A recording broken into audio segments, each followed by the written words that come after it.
You're listening to Brandon Boost. Brandon Boost. Brandon Boost. Brandon Boost.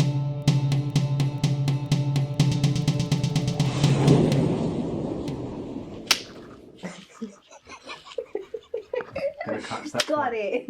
No, change of scenery. I feel like we're very News. news. On the news tonight. Rapid pack. Weather outside is cold, -2, with chance of snow. Great. Welcome to episode 4. Talking about all things marketing, get more sales, boost your brand, brand and boost. See what we did there? Start from the beginning, I guess. What is marketing, Leah? What do you think? Marketing is the way of brand awareness of getting your business out there through various means. Well, there's lots of things, isn't there? Answering a question with a question. Then you've got, obviously, the main things, you've got digital marketing, and then you've got sort of traditional marketing, which is newspapers, billboards, TV, and the like. But I think we're focusing particularly on digital marketing, in particular because most clients and sellers these days are online, in which case digital marketing generally works the best and is more affordable. Unless you're advertising locally, like in your local newspaper, traditional marketing and advertising is quite expensive and hard to gauge how well it's done, whereas digital marketing is a lot, in theory, simpler, albeit can be just as expensive. Mm-hmm. But email marketing, pretty popular. I think you've just got to know what you're targeting, why you're sending out an email. Don't just, let's say, spray and pray. That's what they say, technical term. Who says that? That sounds like PDSA or something. But like, as in, don't you don't want to just keep blasting your email list. Like, I personally unsubscribed to a lot of emails over Black Friday because they were doing spray and pray. Like, just send out anything, put a discount. Spray. No? I'm sure that's a term. I don't think it is. Spray and pray. Anyway, don't do that. That just sounds like. Oh. But yeah, we need to start at the beginning. Like, what is marketing? Well, Digital marketing. Yeah, because digital marketing is different to traditional marketing. So Yeah. traditional is basically anything offline, and digital is everything online. Just to introduce another company that we work as. So obviously Rapid Pack is the fulfillment side, and our sister company is Ada Marketing, which is named after a famous marketing principle, Ada. Check it out. Basically everything that we aspire to be and help customers through: attention, interest, desire, action. But yeah, Ada Marketing helps clients, in particular online retailers and things, with their email marketing, with their digital marketing, Facebook, websites, things like that, and use some of our team as well as other external partners who are really experts in their field. Some of the same people who will be on future podcasts to really boost the brand and boost. Keep saying it. Gotta keep branding and boosting. Some of my top tips for marketing. This is focused on email marketing and e-commerce sellers, things like that. So most people will have experimented with social ads, like Facebook ads, Instagram ads. You want to make sure that you have your pixel set up, which is where it's gaining traction and information about your target audience and how they've responded to your ads. By doing that, you can tweak your ads utilizing the pixel so that you can retarget customers and also find people who are interested in other brands like your competitors, or they have aligned interests, so you can tweak your marketing around that. That works particularly well on things like Facebook. These days TikTok ads are starting to appear, reasonable success. I don't think the algorithms are quite as good on that. They seem to be a lot more spray and pray, but they're quite an interesting thing. But the main area I want to talk around is email marketing. So most people have like a MailChimp account, or they might use Shopify marketing, something similar.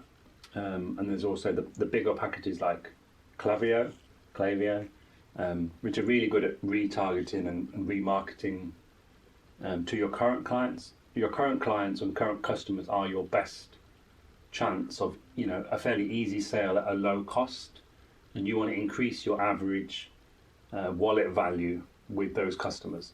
So it's looking at the data basically. You know, if you can export it out or put it into some system, can you see bundles that you could maybe create within products? So products that people generally put together, can you make that into a bundle and then push it out? Could you do a special offer on accessories that maybe you've got a high margin on? So when it's like hair accessories, it's things like brushes and serums and things that you can usually buy in bulk and then an offer on the side. Look at what emails you've sent out in the past that have had a good response. What about them had a good response? Did they get a good click-through rate? Did they get a good purchase rate? You know, overall, how did it work? Which products worked best? What you're trying to get away from is just sending out either just, here's my latest products with little information about why they should use it. And if you check out episode 3, where we were with Charlotte, who talked about copy and product descriptions and emails, you want to make sure that it's all of those content is aligned to your product, that it makes sense, you've got a story. But also what you want to avoid is just discounting and doing a sale. If you are ever going to do a sale, I think it's got to be a reasonable sale, 20% or something similar. 5 to 10% usually performs pretty poorly. But overall, you don't want your brand to be known as a discounter, because your customers will just wait for a discount. So you want to try and eke out that value regarding, you know, complementary products, upsells, downsells. There's lots of different things. And those can be added to Shopify in particular really simply. And there's really good analytics in most of those apps now, as well as a bit in MailChimp and a lot in Klaviyo around what works, what doesn't work. See, I'd recommend just doing sales and discounts when you're trying to clear stock. I wouldn't. Yeah, for sure. This day and age, I wouldn't recommend doing discounts. Because if you're going to do a discount, you want it to be a real discount so that it does clear the stock. You definitely don't want to be discounting any of your normal lines. There's various calculators and topics online about if you discount your product, how many extra products you have to sell to make the same amount of profit that you've just given away. Like, it's really big. You can think how amazing you've had as a Black Friday, and I know a lot of our retailers that we look after as Rapid Pack have had really, really busy periods, and good for them. Most of them haven't discounted much. They've just gone really heavy on Instagram posts and email marketing, and that pays off. When customers are in that sort of buying cycle around Q4, from, you know, first episode, the big Q4, we've seen really good results. But it's just about repeating that marketing. And the same with the email marketing is then it's about consistency. So if you send out an email once a week, which works pretty well, or once every 2 weeks, stick to that and keep, you know, doing that. If you break it and you start sending out more and more emails, in particular, like I've experienced around Black Friday, and I got like 5 or 6 emails from the same company in 2 days, I'm just going to hit unsubscribe, because I think they start spamming. So you just want consistency, people get used to it, and that works pretty nicely. But if you're using Shopify, you know, MailChimp and Klaviyo and a few others work really closely with them. You can get really good analytics from it, and you do need to look at, you know, what you're going to sell in your next season. Utilize that information, try it out, and maybe send out a survey once a year as well to your customers. What did they like about your products? What didn't they like? Try and use that for them copy, but also future giveaways or promotions or social media posts. You know, what can you really find out about them? Don't spray and pray. Do it the right way. Well done. Yeah, I think the importance of using like analytic tools, especially with email campaigns, is you want to see that people are actually opening the emails as well. So if they're not opening the emails, that's to do with the title that you're putting on it. Dissect and analyze every bit of data that you can. That's yeah, I think my if you 2 cents on that. if you can set aside a few hours a week or something to learn about analytics, be it Google Analytics or looking at Shopify data, or there's lots of different ways of getting that information out, but you do need to delve into that to see what has worked. You know, which products have converted the best. You might think, I don't know, product A has the most sales, but actually when you look at the amount of traffic you might have sent to that product, you might have only got like a 4% conversion rate, which isn't great. Whereas there might be another product that you've hardly pushed at all, which has had less sales, but it's had way less traffic and is 40% conversion. So you can look at things like that, because if you push the right product, your overall cost per acquisition or cost per sale is a lot less. And obviously, if you're using Google Analytics with things like PPC, for Google Shopping, again, look really into the data, get advice from people, watch some YouTube videos on what to look for, and make tweaks. Otherwise, it's a very expensive game. And the biggest thing with marketing is you've got to be able to know what worked and what didn't work. And that can be the trouble with traditional advertising and marketing, because it's very hard to know what exactly worked. They used to always do like the enter the coupon code or something, because that was the only way of knowing directly that that's what that was for. Whereas with Digital, it's a lot simpler. Yeah, you can track it a lot easier. But Google likewise likes to be obscure and opaque in its information. So if you look at analytics, a lot of the time it will just say quite standard. Doesn't really tell you exactly where someone came from, what they typed in. So you need to look at where else you can find the data and sort of match it up. It can be quite complex, but if you just start with one platform at a time, Shopify itself, if you download an app like Shopify, one of the analytics apps for Shopify, they usually give you a free trial for 7 or 14 days. You can get loads of information. They'll have preset information they can pull out, and that can be really good. Look at profitability, conversion of products, any other information it might say around it, what products work well with it, what could be a bundle, what could be an upsell, and that kind of thing can work really well, and it boosts your profit for I think pennies. if you're a complete novice with it, the best way to learn it is to kind of check your social media platforms. For example, like Instagram, they have the insights. I think TikTok do, and all of them do now. So with the insights, you can check who's actually looked at the post and like how many people have engaged with the post. Geographical, I think, on some of them as well. I know with YouTube, their insights, they've improved it, they've upgraded it, so you can actually really analyze data and see where your target market are, what they're searching for, how they found your videos, so your product and things. I think on Instagram in particular, you can look at obviously how engaged your posts are, and I think you've got to kind of step back and be sort of a bit more of an outside point of view. How engaged and how sort of popular are your posts? It's not about did you get 5,000 likes with all of that, but it could be pointless. Have you had active conversations in your posts? Have you had comments? Have you had people asking about your products? How do they use your products? Where can they find it? If you're not finding that engagement, you might need to look at different types of posts. Maybe you need to do, a video face-to-face. Maybe you need to do an explainer video. Maybe you need to ask a question directly to your audience to see who replies. But also doing that then builds up the comments and things, and it boosts you on the algorithms. But if you just keep checking out fairly sort of lifestyle, natural photos, they don't actually do that much. They might push your brand out, but they're going to get pretty little traction. And the odd like and comment saying, post this on our blog post or post this on our board, which, the kind of bot comments, they don't really help. And I think you do need to really look at it and look at what your competitors are doing as well, what works for them. But if you need any help, there's plenty of social media people out there.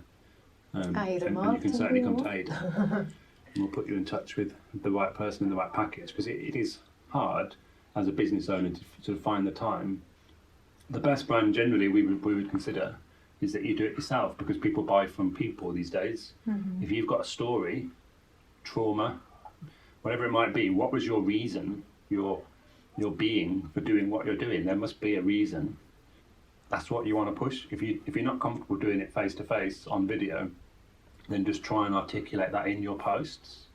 The top 10 reasons why I decided to do this, or this thing really affected me. Maybe there was a skin condition and I've made a makeup or a product that helps deal with that. People want to know the real reason why you're doing it, and if you can articulate that in your posts and spread it across, a month or 2 months worth of posts, that seems to be performing particularly well. Mm-hmm. I think the key to successful businesses is finding the problem and then giving the solution. What's these pixels? I said that already. Did you explain it though? No, because I'm not very good at explaining pixels. But what is it? Would you like to know what pixels are? Yes, that's what I'd like to know. Well, pixels are the insight and the information, your ID effectively online. So it kind of goes back to like cookies and things like that, you know, tracking chips that are around all of the different websites and things. Whether you like them or hate them, they are on a lot of websites. And the Facebook pixel is probably the most well known because it tracks you generally across a lot of websites. So, for anyone who's like not familiar with all tech terms, it's almost like a digital, so an invisible tracking bug. It's called a pixel because generally when it's installed, it is a physical 1 pixel, as in on your. It is actually on the screen. It's just a bit of code, and it is 1 pixel. But yeah, it contains all of the information about you and your customers. And from that, because they've been tracking you for potentially many years, one way or another, they do know an awful lot about you and what you like. And so there's a lot of talk about whether it's right or not. The fact that you get personalised ads might be a good thing, might make you feel like someone's intruding and listening in your conversations. But because they have that from lots of different people, they can then make assumptions about who you are and what you might be interested in. And on Facebook in particular and Instagram, you can use their business tools to try and find similar people or people who have interests similar to something. And that's from the pixels. The other interesting thing potentially as well is if you're looking at your competitors or if you're searching on Google for a certain product as like market research for yourself or for your brand, it can be good to do that in incognito mode or private mode, because Google and Facebook and things like that will actually be showing you things that it thinks you want to see. So you might be getting quite a biased view. If you're a dog walking company in Shetland or something, if you'd be looking at certain brands and businesses already, they will come up higher in the list. You might want to see a more generic search to see what everybody else actually sees. Who are the people who come to the top? What do they search for? Things like that. So if you're doing a market research or you want to see things a bit more generally and less biased to you, it's good to do it in private mode so that the pixels don't know who you are. Yeah, because Google do tailor their web pages now. So if you search for a certain product or anything immediately, they will kind of show you your local area first and then broader. And there are certain ways to kind of broaden the search, so you can add or try and put it in the video, but it's the 2 enclosed brackets. What are they called? The greater and less symbols and maths for the audio listeners. But yeah, there's a way of there's certain like hotkeys that you can use to kind of get out of that little. Yeah, you can tunnel. request certain things. It's a bit like if ever you want it on google.com or when you're abroad and you're on Google Spain or something. Even if you go to google.co.uk, it'll put you back to Google Spain. And you can force your way out, but the easier way is just to go to incognito mode, albeit so the geolocation one will always put you to the local website. This is Google in particular, unless you do that. And actually the other thing on that is around looking at Google searches and whether you can. Google's a very powerful tool, unsurprisingly, and there's lots of things. There's lots of things around like using colons and different speech marks and things to try and find products, find suppliers, find customers. You can really structure a search in quite a way. The other thing regarding digital marketing is looking at, well, what do your customers search for? So when you're structuring your ads and your keywords, you want to get away as far as possible from very broad and non-specific searches. They're very expensive and they don't convert at all. So if you were a trainer seller, sneaker seller, whatever, you wouldn't want your keyword to just be trainers or sneakers, because that person who's typing that in, A, is going to come across Adidas and Nike and all the rest, which you're not going to compete with. But also that person doesn't know what they're looking for. If they type in trainers, they might type in red trainers, fine, a little bit more specific, but still massively broad. Is it red running trainers, red fashion trainers, red high tops, whatever? Maybe as they get a bit more specific, you can look at that. But what you really want is to be targeting those long tail keywords. So red high tops with sturdy sole or something like that. And by using Google, if you start typing in, red high top trainers, because that's what you've got, don't press enter, just leave it, and you'll see the instant search results pop up, and you'll start seeing the other 4 or 5 queries which are similar, but you might not have considered. And even when you do that, it doesn't really work on mobile as well. But if you scroll to the bottom on desktop, you'll then see the related searches, which again you can use to look at, make a note of them, see what people are searching for, try clicking one, see where that takes you, probably down a rabbit warren of searches, go to the bottom again, see the related searches, and you should end up with 20 or 30 really good long tail keyword searches which perform a lot better. And if you build your ads then around that, literally make an ad pretty much with that title, then it'll perform a lot better. The best way to think of it is if anyone's ever visited like Wish. So Wish, their product descriptions are like God knows how many like random words, but all describing the product. They're not necessarily like a structured sentence, but it's all the words related to that product. So if you want to be clever with it, it's finding those keywords and then building like sentences around that, like what your customer might be searching for. Yeah, well, you see it a lot with the Chinese sellers, that's the thing. So it's generally keyword stuffing in the title, which works for them. You wouldn't, if you are doing things like drop shipping or using a service like that, you'll probably find that you're pulling in that data from the Chinese sellers as well, and you don't generally want that to be your title, your product title, because it will look like a Chinese seller. Mm-hmm. But yeah, definitely if you can incorporate those as your keywords in your ads, in a part of your website copy, things like that, it does work well, but you just don't want to be seen to be keyword stuffing. It's got to look natural. The other thing, just talking about copy and a bit follow on from last week, there are services now which can help you write product descriptions, product content, basically AI writers, and they're really good. The one that I've used the most is Copy AI, which is really good. Mm-hmm. But Google has now recently announced that it can start to detect AI written content, and it's just died. I know, but watch out for Google because they've just announced they can detect AI content. Don't worry about it necessarily, but it just means if you just spew out rubbish, just typed in something, hit OK, it's generated a product description, and it's not that useful. It's not that much different to the old days of keyword stuffing in descriptions. So they're just saying they can kind of detect that, but they can be a really good source. When you get writer's block, they can also help. Certainly, Copy AI. There's Jasper. There's a few others. They can help you generate product titles. They can help you generate product ads, Facebook ad copy, lots of different things. They can be really good at giving you that spur, that idea, but you are going to have to tweak them, make sure they're relevant, make sure they sound correct. Don't just go with the first thing that's on there. Mm-hmm. So I know with my store there is actually like a built-in AI copywriter, and I do use it occasionally, but I don't like it personally. They're very powerful, and they can be really good. Certainly, if you're writing a blog post, things like that, there can be some really clever ones now.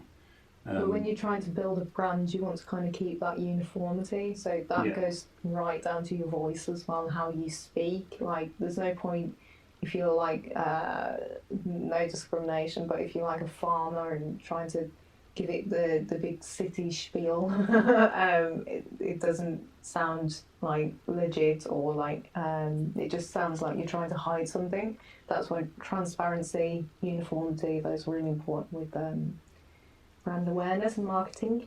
The other thing on going back to the beginning with your marketing is things like looking at what are your values as a company, as a brand, and then from that you can develop your brand's purpose. So if you're looking at sort of the 4 or 5 main values, it might be an environmental focus, it might be helping those who need it, in your community, it might be excitement, whatever the word is, the buzzword is that you think really fits your business. You can use them as like the columns, the foundations of your business, and you use that across all your marketing. You then generate your purpose. You know, why do you do what you do in a sentence or two? It's a bit like your 10-second pitch or whatever, but it's just saying, this is what my brand stands for. This is why I do what I do, and from that you've got a really good source for your future marketing. And like Leah's saying, it's about then your tone of voice. So again, you then go, well, am I talking in quite a scientific sort of way? Maybe I've got cosmetics and I want to sound like an authority, but that won't chime with certain people in your community. Are you focusing on community? Are you focusing on mass market? Are you focusing on mums and dads? Are you focusing on selling to kids? Whatever it might be, you need to then think values. Why do we do what we do? Purpose, and what is that tone of voice? And then along with that, the rest of your marketing and your branding is, what colours do you use? What fonts do you use? And you want to keep all of that across all of your marketing. So website copy, Instagram posts, Google posts, everything's got to tie together. You think anything about the big brands out there who do it, perfectly, Nike or McDonald's, and they have a very clear brand. Everyone knows them. Mm-hmm. You can show the tiniest part of their logo or even the way they talk, and you'd be able to tell that is them. It's the brainwashing thing, so it's repetitive promotion, and that tends to that is kind of like the basis of marketing. It's how can you brainwash the customer into recognising the brand in the nicest trusting possible the way. brand. Yeah. There's obviously bad acting out there, as there are in many things, and I'm sure we've all seen brands over the years that have not done things the right way. But it goes all the way back to the beginning of this episode about AIDA: attention, interest, desire, action. Mm-hmm. So attention, that takes a lot of times repetitiveness of seeing the same brand logo, the same messaging. Interest, have you piqued their interest? They're not ready to buy yet, but they at least acknowledge that you exist. Again, can still be quite a long time before they buy. Mm-hmm. Desire, that comes down to the problem solution thing. They're thinking, actually, maybe this brand can help with whatever my problem is. Again, you need to then keep reinforcing that messaging. And then action, which is the final one of either you or them saying, do you want to go ahead and buy? Or, okay, I think I do need that. Might be a holiday, might be a new car, might be a sofa, might be a ring light, whatever it is. You've told them the story, they accept the problem, that you're the solution, and then they're going to go ahead and buy. Really deceptive marketing is actually creating a problem that customers never had to begin with, and then it's that repetitive thing. So that's why traditional marketing, TV advertising is so expensive, and that's why corporations do better with it, is because they buy certain time slots after a show or before a show. There's a lot of research and analytics in that itself to see when people are most engaged and how you can kind of what images and sounds and things work to persuade the customer to buy. There's loads. I mean, I've worked in retail and things for a long time, and then there's again a whole plethora of ways and means that they do things. Mm-hmm. You have retailers pumping out fragrances into the air. There are the stores like Lush or Body Shop, things like that, where I can feel what they smell like, mm-hmm. like now, because of the way they do everything. Their touch points, do they have the heating on blast? Do you want to know, is that a really warm place or is it a really cold place? Again, you can, even though it's a retail and it's a physical thing, you want to bring some of that into your online and digital marketing. You still need to have a feeling that people think of when they work with you. I find marketing fascinating because there's so many different branches to it that you can kind of delve into. Because with my film experience and background, I know with certain music scores and compositions, there's certain sounds that kind of evoke certain emotions within people, and that's why they're used in composition scores and music and things. So it's very much that thing of researching. I think with marketing especially, it's important to kind of evoke some kind of emotional response within a person, because that's what gets the person engaged. That's kind of where you build the attention. You have to think about it. I can't remember what the stats are, but the number of adverts that you see every day is huge, be it either physical, on a bus, walking on the street, on your phone, on the TV, on the radio. Everything. So you do, as Leah's rightly pointing out, you do have to evoke a response, something that tweaks their interest. But again, it all comes back to your brand story and your purpose, because you don't want to be targeting to everyone, or they say you're targeting to no one. But if you've got a problem, the reason that you decided to do what you do, there is going to be a community of people who are in exactly the same boat as you, and they are your target market, and you've just got to appeal to them. And if you word it in the right way, you will pique their interest, and you will be the solution to their problem. So you've got to come across that, across all of it. The other thing about all of this, as we mentioned, is about the analytics.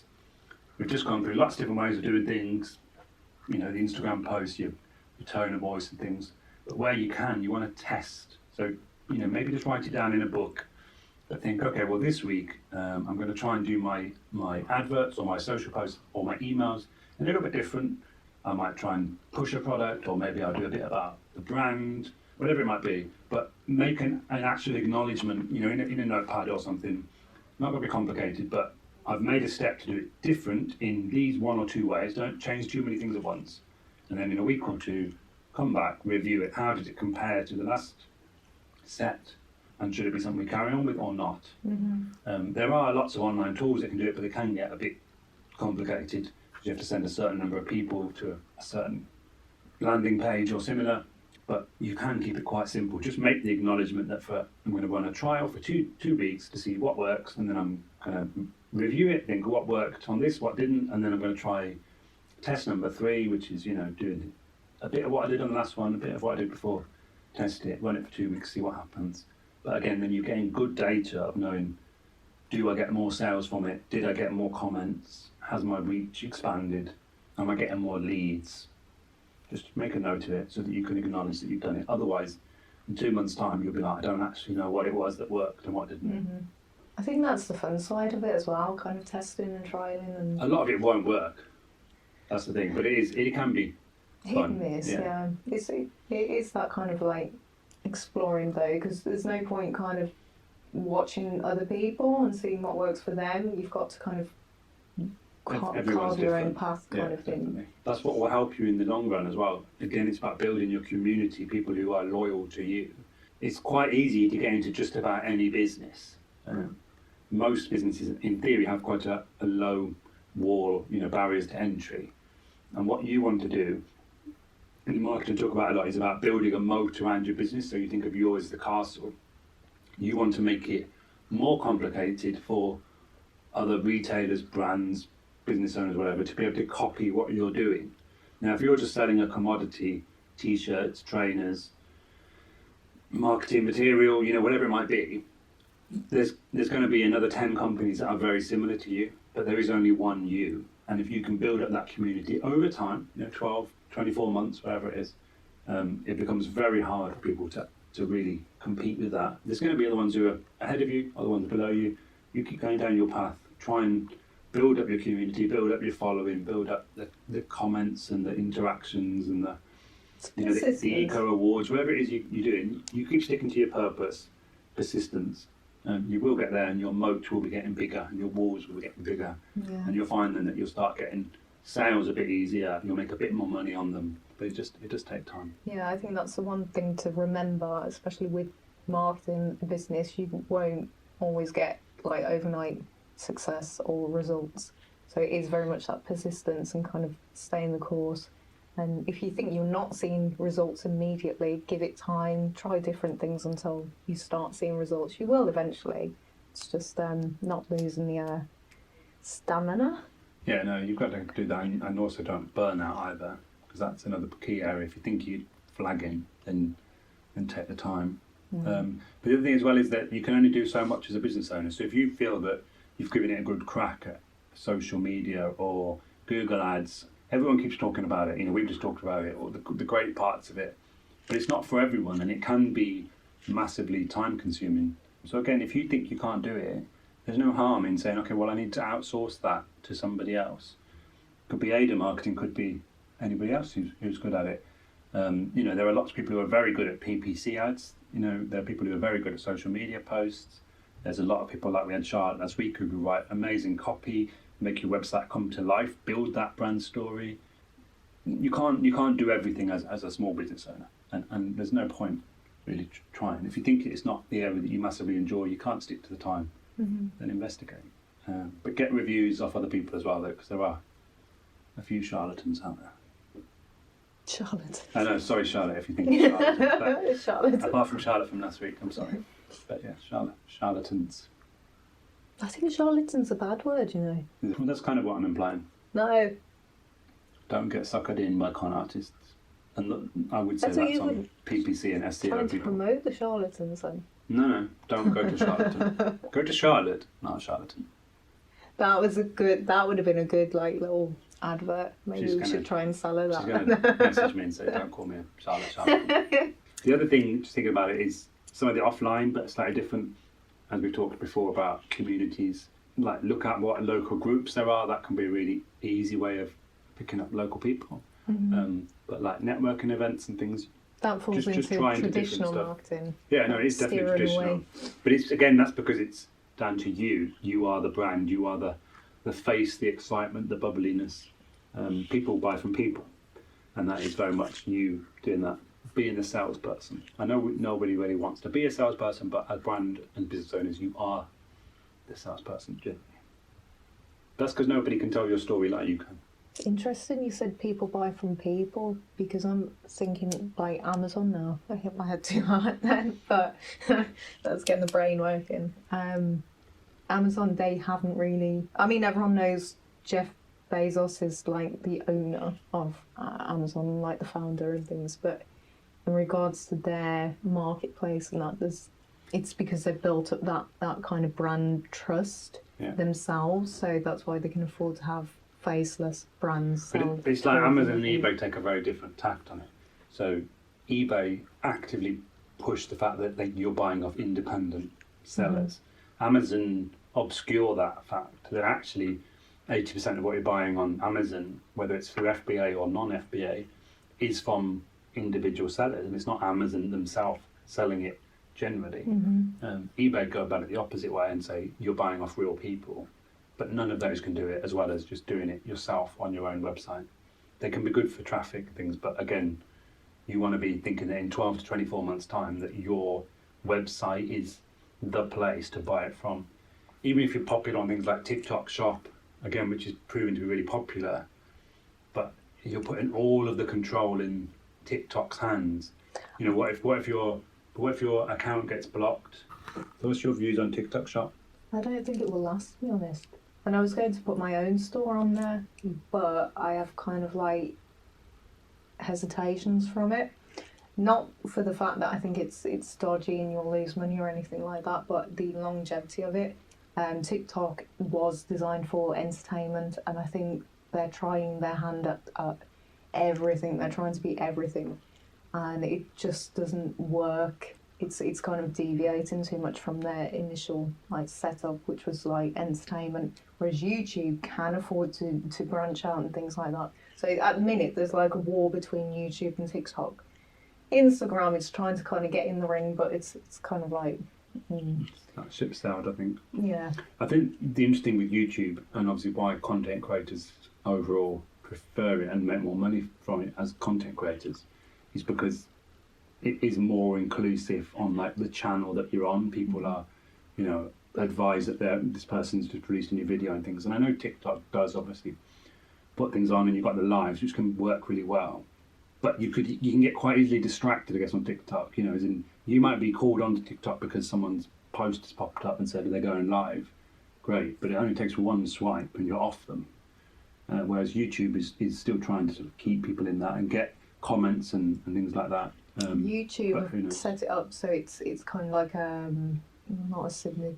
Yeah, I suppose a syndicate, because so you as a content creator on YouTube, you're building your own community. But especially over the last year or two, YouTube have really kind of pushed for like their content creators, so they are actually giving as much information and tools to their content creators so they can succeed and build those communities as well. Yeah, there's certainly a lot more in that analytics and information on YouTube. I think TikTok's sort of analytics is fairly basic. Who's been there and who's watching what overall, but you're not getting that detail. but they actually listen to their content creators, and that's how they've changed the platform and things as well. They do kind of change it to their content creators, whereas TikTok, it's just kind of designed to try and keep you engaged and try and make money on things. Yeah, well, I think TikTok will probably surpass YouTube if it hasn't, but whether it will stay there. Do you think? I do. Shall we bet? Shall we Well, at the place a moment, bet? certainly in terms of obviously YouTube Shorts and things like that, it is obviously the king of it. But YouTube then has the longer videos, which is why TikTok then kept adding longer and longer videos. I think YouTube's trump card is the fact that it's a search engine opposed to... Yeah, no, for sure. I think the trouble with TikTok, like you've said, it's about... I want YouTube sponsorship, that's why. Okay. I mean, I'll take TikTok sponsorship, but I think the trouble I find with TikTok is that it is very much about like keeping eyeballs, so you end up maybe being a bit more provocative, or it's just really easy to get distracted. Saying it's only one swipe, and then like this week I've just been seeing all the, Wednesday on Netflix, all about dance moves. That seems to be the big thing this week on Netflix, and massive on TikTok. But it's that kind of like instant attraction, instant dopamine hit that TikTok gives you, which is good, and so that's what's keeping people on TikTok for like 3-4 hours a day. And there's no question that people are watching things. But yeah, I think it is harder to get that community because there's so many people doing the same thing, whereas YouTube can seem to perform better. It obviously was flagging, I think, over the past few years, but it does seem to be finding its feet again. Certainly more so than the other platforms. Done well for the fact that it's more known for like long form content, whereas TikTok is short form. But the fact that they brought in the YouTube Shorts, and they've also got other schemes that are kind of easier to access for content creators, opposed to TikTok, where it's more enticing to kind of go all in with YouTube now. The only downfall is a lot of people are kind of like regurgitating TikTok videos with the logo on YouTube, and I actually think that flags up in YouTube's algorithm, so don't do that. Well, I think that's the same for pretty much all platforms, isn't it? If you do the same on LinkedIn and LinkedIn is actually a really popular platform again these days, but if you do put a video on with the watermarks on, the algorithms definitely detect it and basically suppress the listing, as you'd expect. You wouldn't see a Burger King advert in McDonald's, don't think. That's quite good. I like that allegory or analogy. Did we say we're on location? I don't know. We're on location at NatWest in Windy Place, Birmingham. I think we did. I'm not sure. No, we didn't. No. We did not. We're on location, but not location. Yeah. Location space kindly provided by the NatWest Accelerator, which has applications open now. And if you're a business that has high growth and wants to scale, the NatWest Accelerator is a free program run by NatWest and is highly efficient and effective and teaches you lots of things and brings you to an amazing network. So I would highly recommend it. Is that all for now? Sponsorship, please. Sponsorship, NatWest. I'm not sure you better read that, but. Right. There's some magic camera. Hopefully you found that helpful. If you want any more information about us, Rapid Pack Fulfillment, please go to rapidpack.co.uk. Oh yeah. What are you doing? Like some weird. I mean, people who are listening, they're not going to see it, but I was kind of gesturing my arm because it's got Rapid Pack in big letters. Yeah, rapidpack.co.uk. Our podcast is on there, as well as our blog, and also information on how Rapid Pack works. If you want more information on ADA marketing, if you want help with your digital content marketing and strategy, and just thinking about what's best to do and when. Yeah. We're definitely not about like, oh yeah, we'll do your ads for you for this amount. It's like, well, why do you want to do these ads, and what's the best way, and is there a more effective way of using what budget and time you have? If you want more information on that, just drop an email to hello@adamarketing.co.uk. Yeah. Is it? Yeah. Correct. I hope you do subscribe if you're watching on YouTube, and do subscribe or follow if you're listening to the podcast, and thank you for downloading it. We're starting to get a bit of traction, just like when you're doing your branding and your boost. So we appreciate all our listeners, And certainly from the new year, we've got some really great guests coming on board, covering a wide range of like environmental and things you should think about, and how to avoid things like greenwashing, and be really legit, basically. Also about finance, how to raise different types of finance, be it investment and equity and loans and things like that. How best to do it, what works best for different types of businesses, and how you can really benefit from it. Got some more people regarding branding, some public speaking and confidence. So there's some really, really great people coming up. So hope you keep listening. So definitely subscribe, and we'll see you on the next episode.